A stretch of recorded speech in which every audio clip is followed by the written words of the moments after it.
Erik Abdrahmanov sizlerine Alfred Yakşıbetov'e Yalgız Yurt Zarı.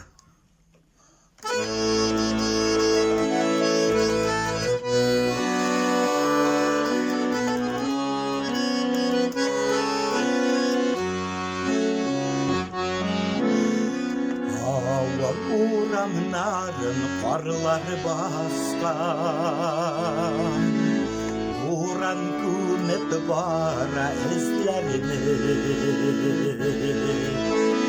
Suqmakta yok kalın güller yata, Yaşka gümer olsun gözlerini. Avul ortasında yalnız yar, Öngüreşe başı zillerde, Elle yılı, elle zarını sili, Üzgelenip vaylık işlerden.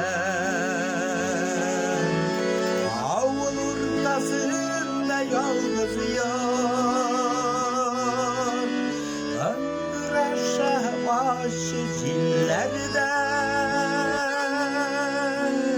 Elle yılı, elle zarını sili, Üzgelenip vaylık işlerden. Konak yurtısından görüneydi, Hocalar isen şahında,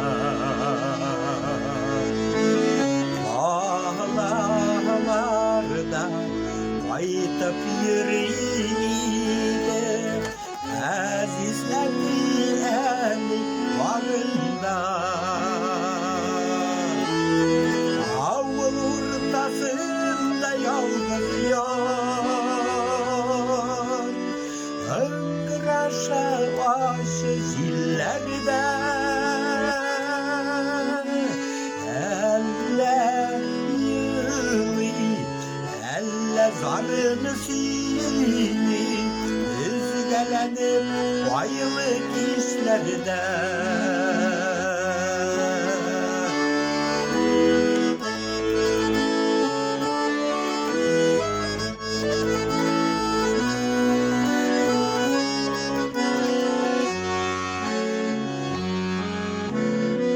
Yigizler şerip şugep kalgan, Derezeler gökten vatılgan.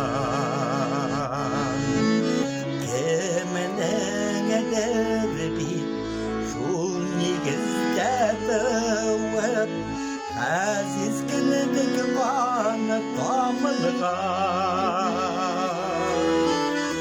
Avul ortasında yalnız yar,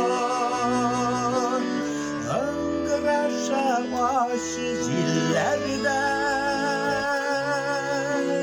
Elle yılı, elle zarını sili, Üzgelenip vaylık işlerde.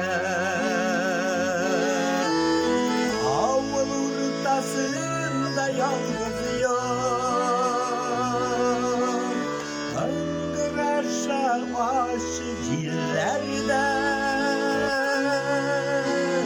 Elle yılı, elle zarını sili, Üzgelenip vaylık işlerde.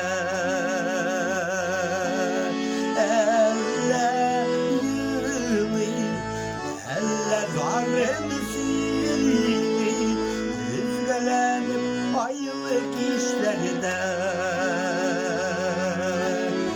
Üzgelenip vaylık işlerde.